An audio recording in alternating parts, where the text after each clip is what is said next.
இனியவளே உனது இருவிழி முன்பழரச குவளையில் விழுந்த எறும்பின் நிலை எனது நிலை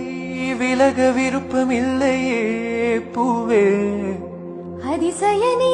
பிறந்த பல வருடம் அறிந்தவை மறந்தது எனது நினைவில் என்று உனது முகம் தவிர எதுவும் இல்லையே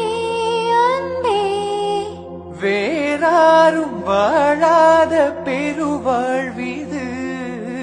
நினைத்தாலே மனமெங்கும் மழை தூவது மழலையின் வாசம் போதுமே தரையினில் வானம் மோதுமே ஒரு கணமே உன்னை பிரிந்தால் உயிர் மலர் காய்ந்து போ